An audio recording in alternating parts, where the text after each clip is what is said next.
welcome back to Open to Truth, a podcast all about exploring big ideas and discovering truth together. My name's Clint. Hey, I'm Tony. Welcome back. And I believe you have brought an idea for a discussion today. I have. So, full disclosure, sometimes when we discuss episode ideas, because we're always texting and chatting and stuff, we'll just shoot ideas across. Sometimes there's some research that goes in, like we just read a book and so we're thinking about this, or This is one that just occurred to me, and it is going to be an exploratory conversation. Great. But like you can see, I don't have notes. I have a rough idea of the kinds of questions that I'm asking that I'd like to just bounce off you, and maybe together we can just sort of explore the territory here. I was, you guys know, we just had a kid. Ollie is, I should know how old he is now, 11 weeks, nearly 12 weeks. And so I've been hanging out with the baby a lot. And I've been thinking about, how vulnerable babies are. Obviously, they're completely dependent on you. He can really not do much at all. He can hold his head up and he can scream and he can smile, but that's about it. Can't feed himself or anything. And I've been thinking about vulnerability as an aspect of the human experience. You've given your whole speech on this podcast about like your approach as a religious inquirer is to start by looking at the human condition. What kind of thing am I? What kind of situation am I in? And one of the things that is facing all of us is this idea of vulnerability, which, death ultimately is what's facing us. But along the way, plenty of suffering and ways that we have limitations. We are limited creatures and we are susceptible to pain, suffering. And I guess I'm also aware as we're heading into this Christmas season, we're doing a lot of stuff with church and thinking about Jesus as the revelation of what God is like, and this whole story of God becoming a human, God becoming a baby, implies with it that God at least somehow, at some point, really became very vulnerable. Just as much as Ollie is now. Just as much as Ollie is now. Right, this is the thought I've been having. As I'm holding him, it's like, man, at some point, Jesus was as vulnerable and dependent as this. And is there anything there that we can learn about God's vulnerability? If Jesus is the clearest revelation we have of what God is like, which I think he is, that's how I talk about Jesus. I think he is the clearest picture we have of what God's like. Then what does Jesus' vulnerability and limitations in humanity have to say about God's character? So that's sort of the big pick. That's how it came to me. That's how I want to explore it. But I don't know how this conversation will go. I don't know which rabbit trails we'll go down. Well, one we can quickly touch on and then depart from it just because it's a little bit wacky. Yeah. Or two, like, philosopher question. But you might ask, like, so vulnerability is like what could or what might happen to me to cause pain or suffering. So you might ask, could Mary have just dropped baby Jesus on his head? I know. And that's the end. There's so much that could have gone wrong, actually. Yeah, just all the ways that goes wrong tragically in human affairs. Yeah. Could that have happened to Jesus? So now we get into what do you mean by could and the modality of human language. I've seen or read some theologians say no, that could not have happened due to like. Is that like a providence fatalism thing? Like, sorry, that's not how the story goes. It was part of the divine plan. Jesus had to die on the cross specifically. Right. So if he died some other way, it wouldn't be atoning. Right. Yeah. If he tripped and fell, no good. Doesn't count. So you have to incarnate again. Yeah. More of it. Dang it. Yeah. But I think the more nuanced view would be, sure, like, could in the sense of he could have stubbed his toe and like in the sense that he was truly human, or could have perished a different way, but just didn't do it. It was a real possibility, but he didn't. Providence in the sense of orchestrating things so that it didn't occur rather than it could not have. Yeah. Right. Fair enough. Yeah. Yep. But I feel like your question digs deeper than that. And I can hear somebody responding, maybe it's your voice I'm hearing, saying, yes, Jesus was vulnerable in his human nature, but not in his divine nature. And I guess that's where I maybe obviously hypostatic union, human divine nature, how those things even work is something of a mystery. But I'm not so quick to make that jump. I'm not so convinced that God, divorced from his human incarnation, is totally invulnerable. I think there are some ways that God might be vulnerable, as opposed to divine vulnerability. You're wondering about. That's what I want to know about, because we talk a lot about God Almighty and his strength and power, all of what he can do. Rarely do we talk about God all vulnerable, or in what ways has he made himself susceptible to pain, suffering. And is it only in the kenosis, only in the divine emptying, only in the incarnation that happens? Or like right now, is God as spirit, as mind, is God vulnerable in some way? So my immediate thought, and I'll just throw this at you and see what you think. It seems to me like the idea of, obviously, physical vulnerability doesn't make much sense when you're not talking about a physical being. So we can sort of rule that, like, can God die? Okay, mate. Well, in the sense that God is the ground of being, if he is, probably not. But can he experience emotional pain? Can he grieve? Is he vulnerable in those ways? In the same way that, like, socially we are vulnerable. My friends, people I have relationships with, can hurt me. That's part of the nature of relationship. Is that same sort of vulnerability going on with God, where he's genuinely able to be hurt by me? Can I hurt God? What do you think? Maybe just start with the scriptural perspective. I mean, I think an immediate, clear answer that when I read, just if you were to read any given big block of text, you see Yahweh, even in the Old Testament, so forget incarnation yet, God burned in his anger against the Israelites for worshiping other gods. Or God heard the cries of his people Israel in slavery in Egypt and sought a way to deliver them. So there's different ways that it seems like the character of God as portrayed in these scriptural stories is perturbable.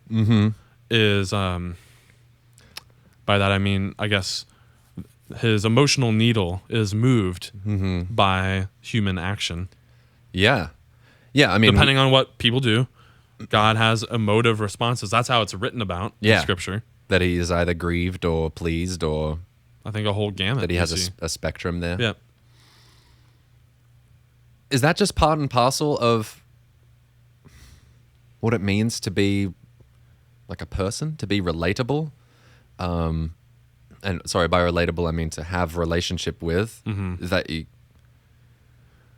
I'm trying to picture what it would be like if that wasn't the case. If we're talking about a personal God, a God that can be known, that has some kind of a character, some kind of a personality, what would it mean if his emotional needle was never moved, or he doesn't have emotions, doesn't think about you a certain way? Interestingly, I think we get some pushback within the Christian camp, which is, man, it just gets tricky and bizarre. That I feel like in this, we don't often kind of take maybe the traditional stance here on this podcast all the time, but I feel like this is where Scripture does get it right. You get pushback from like the Calvinist camp, basically, where if it's the case that everything is preordained, is both planned and rendered certain by God, it's kind of the shorthand, then it is kind of weird on that view for God to have these wild kind of emotional reactions, because he's the one who did it. Like, why are you mad? There shouldn't be surprise. There shouldn't really be grief if it's like, you planned all of this, man. It's like, I think another way of putting it is, I do think there's tension between an absolute meticulous sovereignty over human affairs and the perturbability of God, or how do we want to call it, the emotional I know reactions. You're saying there's a tension there. Well, I think one has to They're give. at odds. Yeah, I do think that. Yep. Do you okay, so I was going to ask, what do you lose by... I mean, you can't really fight that with pointing out human affairs. Like, I get frustrated by stuff that I do, Yeah. But that's because I can be wrong about things. You know, we're talking about God who is traditionally thought to be, at least according to them, would be infallible. He's planning it and not perfectly only isn't executing. wrong, but couldn't be wrong. And so why would you be upset by the things that you're doing? Yeah. Yeah. Okay. So your view of providence maybe influences this. Yep. I am curious how this stacks up against, and I just don't know enough, how this stacks up against other religions, other worldviews, other concepts of God. Are there other, does Jesus stand alone unique in, I mean, that's what was so scandalous, right, about his message, this idea, his claim to be God, and at the same time to be as limited as any human. I mean, he's doing miracles and stuff, I guess, but, you know, everyone looking at him says, you're just a dude, like, I'm looking at you are not God, you know, I just see that you're a man. I'm wondering, are there any other... This, that's about incarnation and other views? Yeah, or can we call it perturbability, vulnerability, limitation, God as limited? Does that show up in any other... Well, insofar as like the Abrahamic religions, I think you can easily get there with Judaism and Islam. Yep. And they might have different emotional character profiles. I don't know that. We could go down that whole rabbit trail, but other major world religions, Buddhism is a tough one. In some ways, like the view is kind of everything. God is incarnate everywhere. Yeah, it doesn't really make a claim about God. Yeah. Yeah. I wish I knew the Latin root or Greek root for the word vulnerability, because that has such a... I mean, it carries like a negative connotation. Like you could be wounded or you could be hurt. But really, and I think maybe what you're getting at with the Jordan Peterson stuff is, and what you love most about the kid, maybe that's why I kept falling back to the perturbability. Like the ability to be influenced. Yeah. To be changed, to be mutable. That is what is the foundation to even really like something at all, or to be wanting to invest in it, because by your labors, by your actions, you can move the needle on how things will go. Yeah. So I like that about my kids. Yeah. You know, if they were automaton, what's the opposite of being vulnerable? Invulnerable. Like you can't be affected. You're impervious. You're immutable. Yeah, that is not super interesting. Now, isn't that a classic trait of It is. God? Yeah. He doesn't change. That is, yeah. Man, we can't mean that. We can't mean that literally. No change occurs in the mind of God. What does it mean to interact with a person? Like you just said a second ago, if you can be influenced. Yeah, you are being influenced right now. I'm speaking to you. Your brain is processing. Ideas are populating. You're going to respond in a moment. Like, that's just what a relationship is. So if I'm supposed to have that kind of a thing with God, he can't just be an immutable, unchanging, frozen in stasis, divine being who does nothing. Like, am I misunderstanding immutability there? I feel out of my depth on that one. I don't want to mischaracterize. I feel like a nuanced theologian would.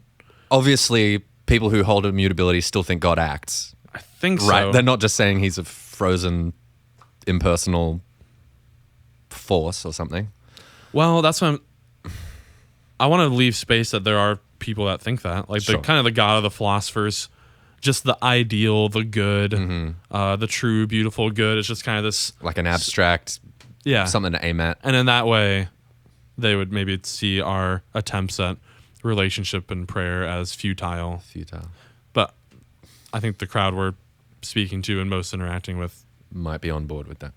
Would not like. Sorry, I mean would be on board with prayer and like yes. trying to interact with this God if he exists. Yeah. So I guess maybe piggybacking on what you're saying about finding the vulnerability, the mutability, the changeability in your son is what draws you there, is also what draws me to relationship with God. I think.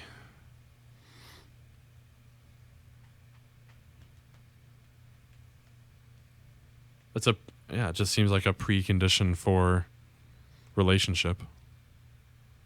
The ability to be influenced. And the ability to like I think we've talked about this on other episodes, but yeah, I wish I could know how. Okay. Like the same mechanism that's allowing you to be wounded allows you to be benefited and to grow.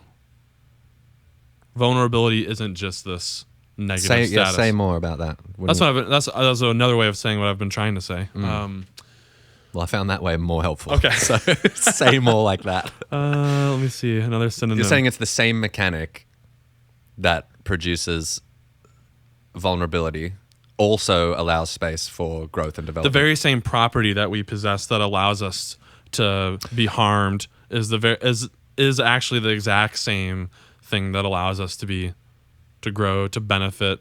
Totally. That seems right to me. Like if we're saying that. And so it's worth the trade. I mean, in my opinion, I know that some we did the whole podcast on the anti-natalists, and they would they would say that's not worth the trade-off. They have this view that harm is fundamentally worse than the good. Yeah, right. Okay. It's not one for one. And I am, I guess, not saying that. Yeah. Maybe I am saying it's one for one. Sure. Yeah. I'll run with that. And that, I guess it's an open question maybe in individual lives. Yeah. And I would hope that if a God as rescuer would sort out the cosmos in such a way that it is on the whole better than worse. So I would say it's worth having this feature of us, which I am tempted to just kind of build into agency, free will, vulnerability. It's all the same thing we're talking about, the soul. That's interesting, man. Or is that just nonsense? Well, just that you would wrap. I guess when I think about vulnerability, I'm not think. You said you have it tied really closely to agency, like just what it means to be a person. I think about it in terms of like limitation. That's what clicked for me a moment ago when you talked about vulnerability and growth, both being the product of limitation. Like you start life small and short and not very strong, and you grow and you get strong, but you're vulnerable while you're short and not very strong. You know what I mean? Yeah. So the same mechanism that allows there to be room for growth, which is what we love to see in like our children as he grows up and develops. That's so, what's the word? I don't know. It's captivating to watch that. But that can't happen without vulnerability being a possibility. Like that's on the table. I think so. As part of our experience. That makes sense to me. I'd be curious. I don't know if this is, we would be speculating, and I don't know who will find this speculation interesting, but when we talk about the mind of God and him being perturbable, vulnerable, able to feel things, like emotions, this is where it just gets tricky. Yep. Emotions seem like a physical thing to me. I feel it here, or I feel it a little bit lower, or it's like it's a mental state. It's maybe they influence each other. My mind, the kinds psychosomatic. It is something like that, and maybe it's maybe it goes both ways, the causal relationship. But like when I'm in a funk, the kinds of things I'm thinking about are different because I'm sort of in this zone where like all I can think about is the negative, or all I can think about is what's upsetting me, and I've got this feeling like in my body that I would call resentment or anger or whatever it is. How does that carry over to God? If we're saying God is personal, so you can relate to him, you can say stuff to him, he might say stuff back, he has thoughts about what you say and how you're acting. Like if he's a full-fledged personality, what does it mean really for him to feel things? Does he experience, he's not subject to the same sort of brain issues that I am, where I can have chemical imbalances and weird neurons that aren't firing right, and I'm like stuck in a thought loop or whatever. Presumably he has clarity of thought, you would hope. Yeah. Right. And he doesn't have a body. We can argue about Jesus and ascension and where he is and where his body is, but he's not feeling grieved in his chest. So when the author in scripture says it grieved the heart of God, what do we really mean? Is that an anthropomorphization so that we can sort of understand, oh, God wasn't pleased with that, but I don't know. Does God experience emotion, I guess, is what I'm asking. I just don't even know what that would look like, since he doesn't have a brain or a body. It wouldn't look like anything, because it's... Again, right. Yeah, it's one of those, we just did... Or is it just a way of talking, and we don't actually mean it?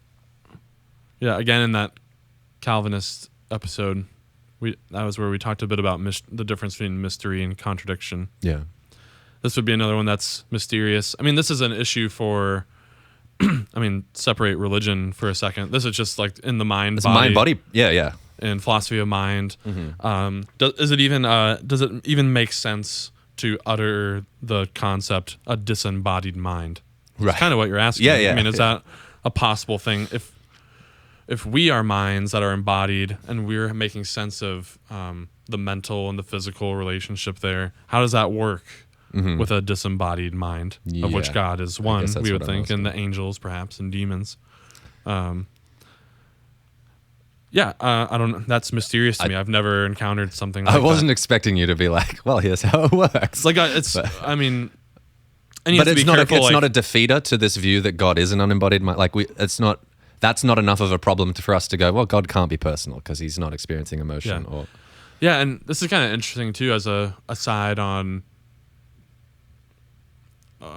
fighting fair in philosophy and argumentation. Like, what are you demanding or asking for? Like, show me how it works.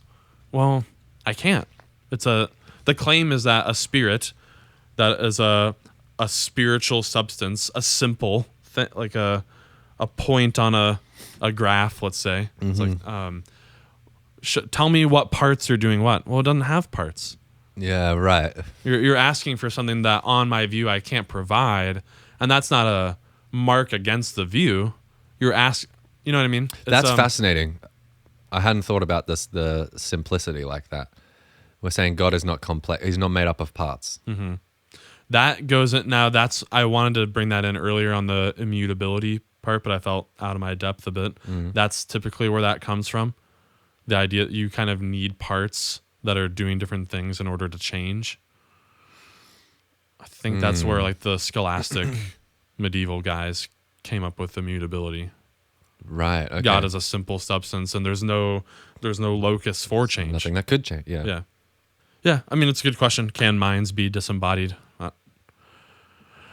We've done an episode on mind body problem specifically on that, or is it just we've swerved into it a few times? Yeah, we've just touched on it a few times. Yeah. Surely you taught this in college, right? A bit. There would be a unit. So maybe an intro to philosophy. Maybe we should do a unit.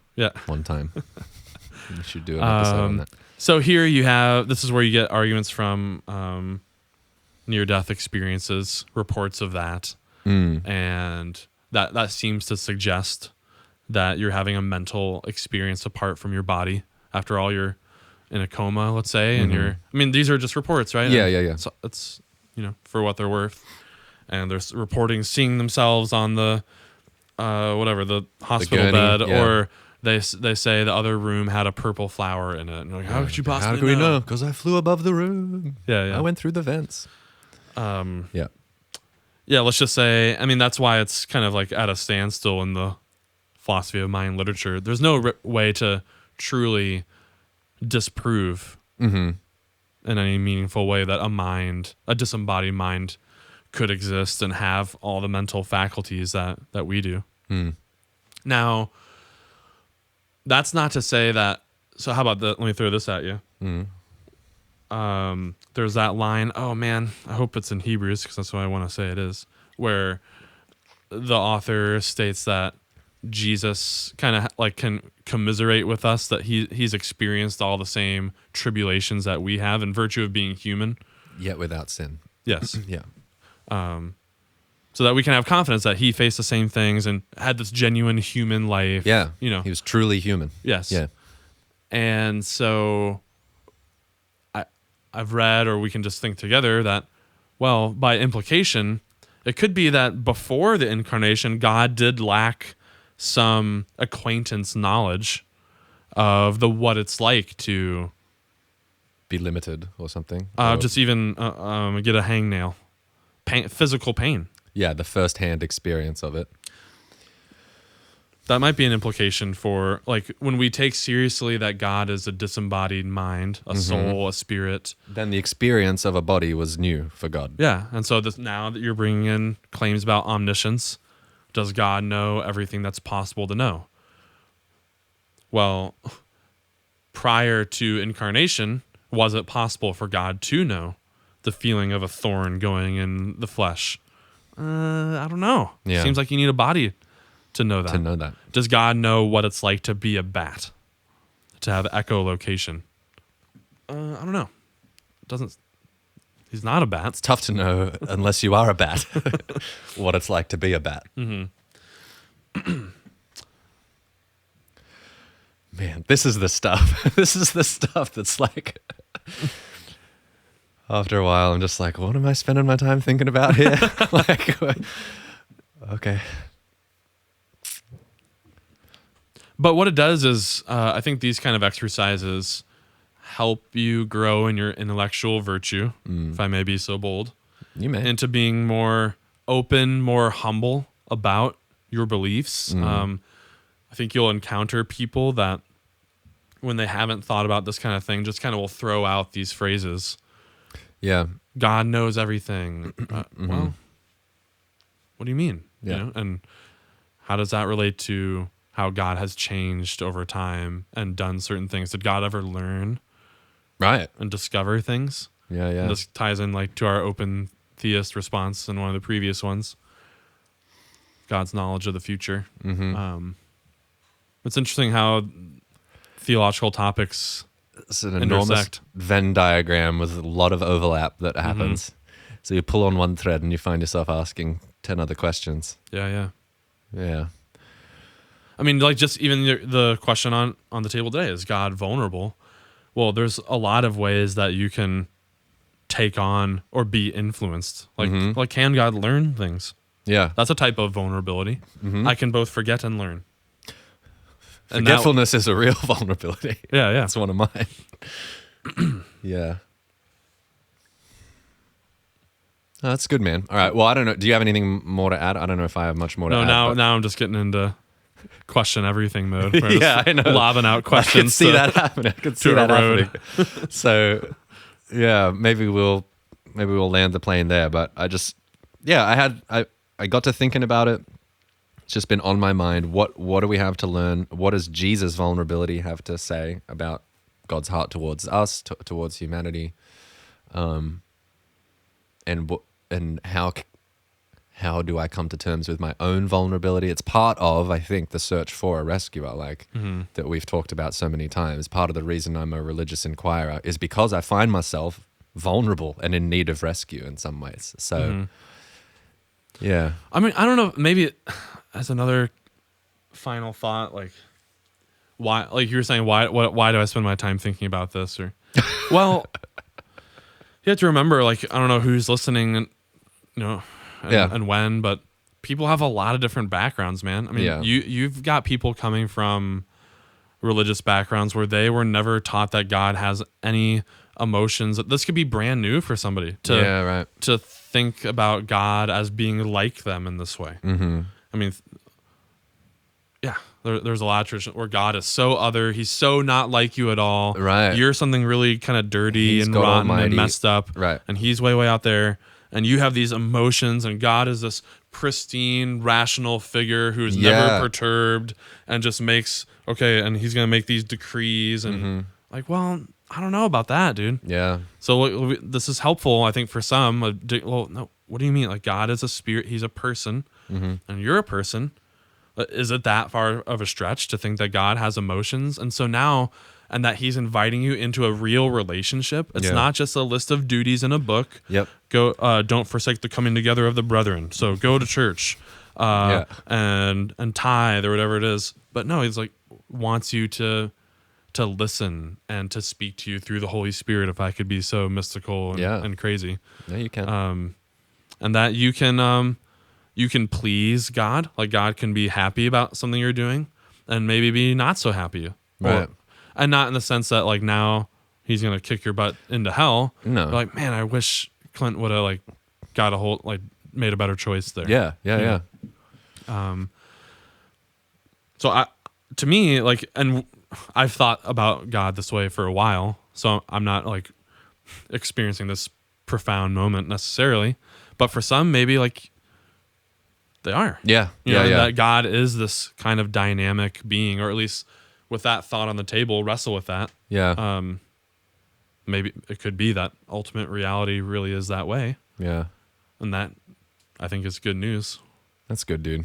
No, I appreciate you saying that, because I do sometimes forget. It's not just spinning your wheels and totally speculative. Like it matters for people. Yeah. Yeah, it does. Yeah. Yeah. Awesome, dude. Thank you. All right. Well, thanks for joining us. Thanks for letting us explore that together. Why'd you laugh? No, It was good. I liked that riff. That was good. I just don't have anything to make it better. Nothing to add. So thanks for listening. As always, you can join the conversation. That's kind of what we want you to do. So you can write to us, mailbag@opentotruth.com, or leave a comment if you're watching this video on YouTube, and we'll get back to you. Anything else they should know about? That's it. No, That's it. That's great. There's a blog. Maybe you like to read. Go subscribe to that. opentotruth.com/subscribe. I think that's it. Yep. All right. We'll see you next time. Stay Yeah. curious.